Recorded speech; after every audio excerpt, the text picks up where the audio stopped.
매일 밤 11시 57분 서울 3호선 어느 역 3번 플랫폼에 할머니 한 분이 나타납니다. 8개월째입니다. 단 하루도 빠지지 않았습니다. 더 기이한 건 지하철을 타지 않는다는 겁니다. 그저 플랫폼 맨 끝에 서서 어둠 속을 바라보시다가 막차가 떠나면 사라집니다. CCTV에는 매번 같은 자리에 작은 종이 봉투를 놓고 가는 모습이 찍혀 있었습니다. 역무원이 봉투를 열어봤습니다. 안에는 손전등 하나. 다음 날도 그 다음 날도 손전등이었습니다. 5,000원짜리 저가품부터 최신형 랜턴까지 모델만 달랐습니다. 왜 하필 손전등일까요? 서울 3호선 어느 지하철역 이야기입니다. 역무원으로 일하는 민재는 올해 34살입니다. 이 역에서 근무한 지 3년째 되던 해였습니다. 민재는 한 가지 기이한 패턴을 발견했습니다. 매일 밤 11시 57분 막차가 들어오기 직전 나타나는 할머니 한 분이 있었습니다. 낡은 회색 카디건을 걸치고 작은 종이 봉투를 꼭 쥔 채 3번 플랫폼 맨 끝에 서 계셨습니다. 20분쯤 지나 막차가 떠나면 할머니는 아무 말 없이 돌아가셨습니다. 이 행동을 8개월째 반복하고 계셨습니다. 처음에는 막차를 기다리시는 분인 줄 알았습니다. 하지만 한 번도 지하철에 타시는 걸 본 적이 없었습니다. 그저 플랫폼 끝에 서서 어둠 속을 가만히 바라보시다가 막차가 떠나면 계단을 올라 사라지셨습니다. 민재는 처음에는 대수롭지 않게 여겼습니다. 세상에는 각자의 사연을 가진 사람들이 많으니까요. 하지만 시간이 지날수록 할머니의 모습이 자꾸만 신경 쓰였습니다. 어느 날 밤 민재는 막차가 떠난 후 플랫폼을 청소하고 있었습니다. 3번 플랫폼 맨 끝, 할머니가 늘 서 계시던 자리에 작은 종이 봉투가 놓여 있었습니다. 할머니가 두고 가신 것 같았습니다. 민재는 조심스럽게 봉투를 열어봤습니다. 안에는 작은 손전등 하나가 들어 있었습니다. 5,000원짜리 저가 손전등이었습니다. 특별할 것 없는 편의점에서도 살 수 있는 평범한 물건이었습니다. 할머니가 잃어버리신 건가? 민재는 분실물 보관함에 넣어두었습니다. 혹시 찾으러 오실지도 몰랐으니까요.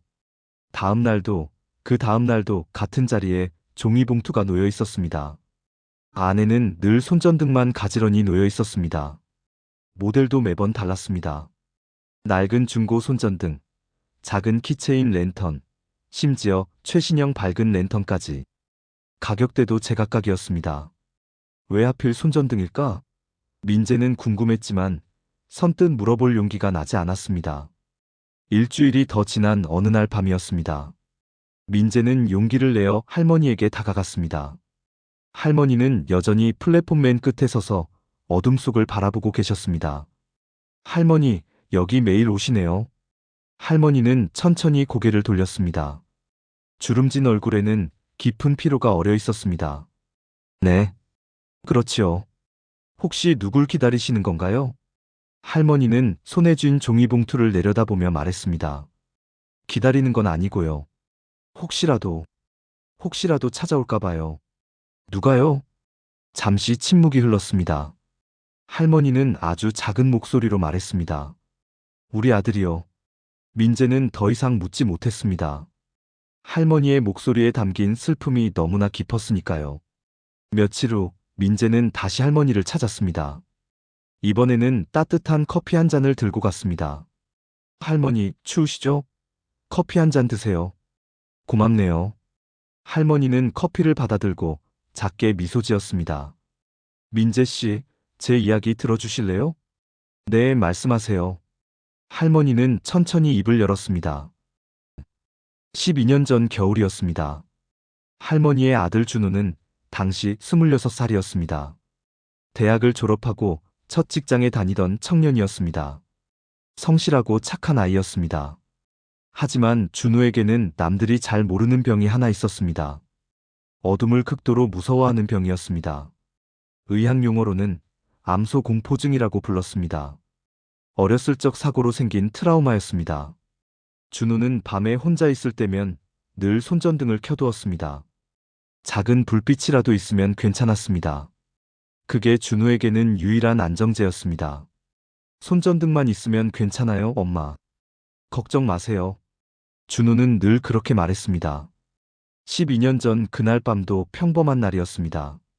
준호는 야근을 마치고 막차를 타고 집으로 돌아오는 길이었습니다. 늘 타던 3호선 막차였습니다. 그런데 그날 지하철 전체 조명 시스템에 장애가 생겼습니다. 갑작스럽게 객차 전체가 정전되었습니다. 순식간에 찾아온 완전한 어둠이었습니다. 비상등마저 켜지지 않았습니다. 준호는 공황 상태에 빠졌습니다. 가슴이 답답하고 숨이 막혔습니다. 어둠이 사방에서 몰려왔습니다. 사람들의 웅성거림이 괴물 소리처럼 들렸습니다. 준호는 주머니를 뒤졌지만 손전등이 없었습니다. 그날따라 깜빡하고 집에 두고 나온 것이었습니다. 안 돼. 안 돼. 불 좀 켜주세요.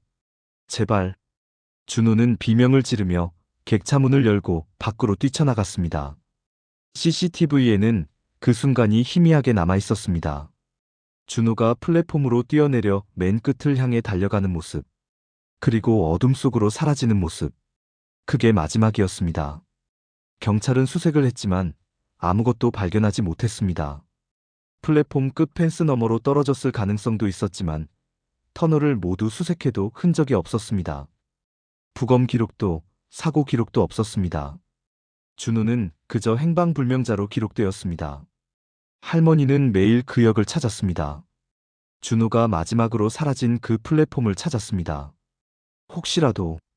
혹시라도 돌아올지 몰라요. 할머니는 그렇게 믿고 싶었습니다. 처음에는 매일 아침부터 밤까지 여기 있었어요. 할머니는 커피를 한 모금 마시며 말을 이었습니다. 하지만 시간이 지나면서 알게 됐어요. 준호가 사라진 시간이 밤이었으니까 밤에 와야 한다는 걸요. 막차 시간에 와야 한다는 걸요. 그래서 매일 밤 이 시간에 오신 거군요. 네. 8개월 전부터는 손전등도 가져오기 시작했어요. 왜 손전등인가요? 할머니는 손에 쥔 종이봉투를 내려다봤습니다. 우리 아들이 어둠을 무서워했거든요. 손전등만 있으면 괜찮았어요. 그래서 혹시라도 준호가 어둠 속에서 돌아오는 길을 찾는다면 손전등이 있으면 무섭지 않을까 싶어서요. 할머니의 손이 작게 떨렸습니다. 매일 하나씩 놓고 가요. 혹시 모르니까요. 혹시라도 준호가 여기를 지나간다면 손전등을 발견하고 집으로 돌아올 수 있을까 해서요. 민재는 가슴이 먹먹했습니다. 준호가 어둠이 무서워서 돌아가지 못하고 헤매고 있을까봐 무서워요. 그래서 손전등을 두고 가는 거예요. 길을 비춰주는 거예요. 할머니는 눈물을 흘렸습니다. 그날 밤 민재는 할머니가 두고 간 손전등을 분실물 보관함에 넣지 않았습니다. 대신 플랫폼 맨 끝 할머니가 늘 서 계시던 자리에 손전등 하나를 켜서 놓아두었습니다. 작은 불빛이 어둠 속에서 흔들리지 않고 빛났습니다. 누군가 돌아오는 길을 비춰주는 작은 빛처럼. 그 후로 민재는 매일 밤 손전등을 확인했습니다. 배터리가 떨어지면 새로 갈아 끼웠습니다. 고장나면 새 손전등으로 바꿨습니다. 비가 오는 날에는 비닐로 감싸 물이 들어가지 않도록 했습니다. 할머니는 여전히 매일 밤 나타나셨습니다. 손전등을 확인하고 새로운 손전등을 하나 더 두고 가셨습니다. 민재 씨, 고맙습니다. 아니에요, 할머니. 당연히 해야 할 일이에요. 준호가 돌아오면 제일 먼저 민재 씨한테 인사시킬게요. 네, 꼭 그러세요. 민재는 할머니의 손을 꼭 잡아드렸습니다. 한 달이 지났습니다. 어느 날 밤 할머니가 나타나지 않았습니다. 민재는 이상하게 생각했습니다. 할머니는 한 번도 빠진 적이 없었습니다. 비가 오나 눈이 오나 매일 같은 시간에 나타나셨습니다. 다음 날도 그 다음 날도 할머니는 오지 않았습니다. 민재는 걱정이 되었습니다. 혹시 무슨 일이라도 생긴 걸까? 며칠 후 민재는 관할 지구대에 문의했습니다. 전화를 받은 경찰관이 조용히 말했습니다. 할머니는 사흘 전 늦은 밤 평온히 세상을 떠나셨습니다. 민재는 말문이 막혔습니다. 집에서 잠들듯이 가셨다고 합니다. 고통은 없으셨대요. 그렇군요. 혹시 할머니를 아시는 분이신가요? 네. 잘 알고 지낸 분이에요. 전화를 끊고 민재는 한참을 멍하니 서 있었습니다. 그날 밤 민재는 3번 플랫폼 맨 끝으로 갔습니다. 손에는 새로 산 손전등 하나를 들고 있었습니다. 할머니가 늘 가져오시던 것과 똑같은 모델이었습니다. 민재는 손전등을 켜서 플랫폼 끝에 조심스럽게 놓았습니다. 할머니, 걱정 마세요. 민재는 작은 목소리로 말했습니다. 누군가 돌아오는 길. 제가 계속 비출게요. 준호 씨가 언젠가 이 길을 지나간다면 어둠 속에서 길을 잃지 않도록 불을 켜둘게요. 어둠 속 그 작은 불빛은 마치 누군가의 마음을 밤새 지켜주는 듯 흔들리지 않고 빛났습니다. 막차가 들어왔습니다. 문이 열리고 사람들이 내렸습니다.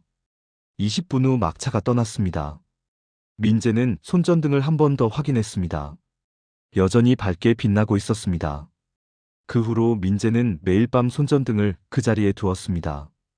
비가 오나 눈이 오나 더운 여름이나 추운 겨울이나 한 번도 빠뜨리지 않았습니다. 동료 영무원들이 물었습니다.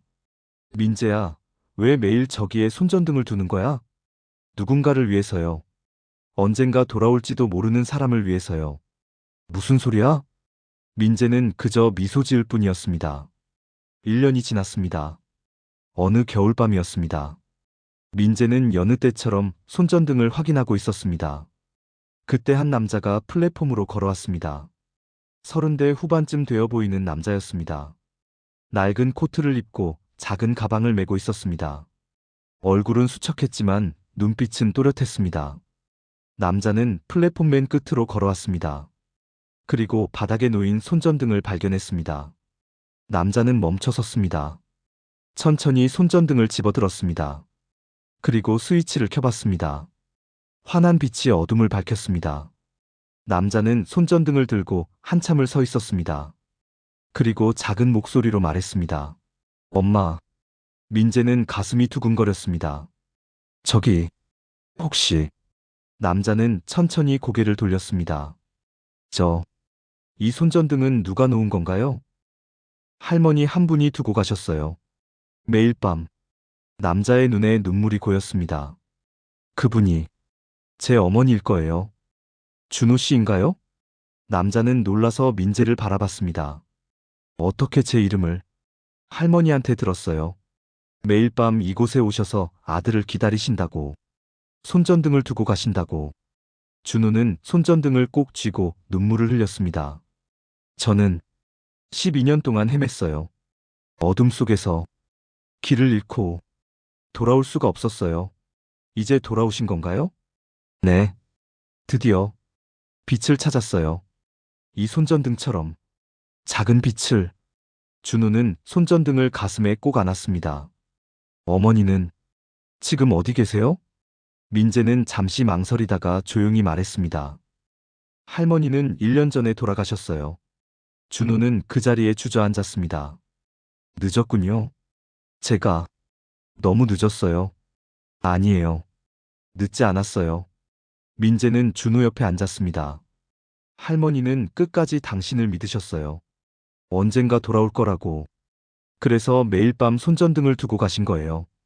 당신이 어둠 속에서 길을 잃지 않도록. 엄마, 할머니의 마음은 여기 있어요. 이 손전등 안에. 당신을 위해 빛을 밝혀주는 이 작은 불빛 안에. 준호는 한참을 울었습니다. 민재는 그저 옆에 앉아 함께 있어 주었습니다. 그날 밤, 준호는 손전등을 들고 역을 떠났습니다. 고맙습니다. 정말로 천만에요. 할머니께 약속드린 거예요.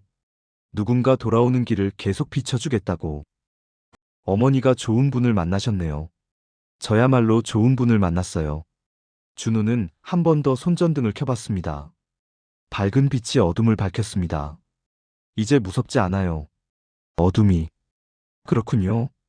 어머니가 남겨주신 빛이니까요. 이 빛을 따라 집으로 갈 수 있을 것 같아요. 준호는 계단을 올라갔습니다.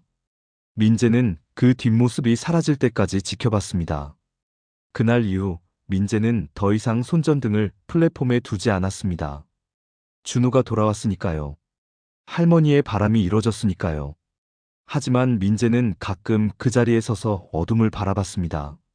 세상 어딘가에는 길을 잃고 헤매는 사람들이 있을 거라고 생각했습니다. 어둠 속에서 빛을 찾지 못해 두려워하는 사람들이 있을 거라고 믿었습니다. 그들을 위해 민재는 작은 불빛을 밝혀두기로 했습니다. 보이지 않는 곳에서 누군가를 위해 조용히. 1년 후 민재는 영무실에서 한 통의 편지를 받았습니다. 발신인은 준호였습니다. 편지에는 이렇게 적혀 있었습니다. 민재님께 안녕하세요. 1년 전 그날 밤 손전등을 들고 돌아왔던 사람입니다. 저는 이제 괜찮습니다. 어머니의 빛 덕분에 어둠을 이겨냈습니다. 요즘은 상담센터에서 일하고 있습니다. 저처럼 어둠을 무서워하는 사람들을 돕는 일을 하고 있어요. 어머니가 남겨주신 손전등은 제 책상 위에 소중히 보관하고 있습니다.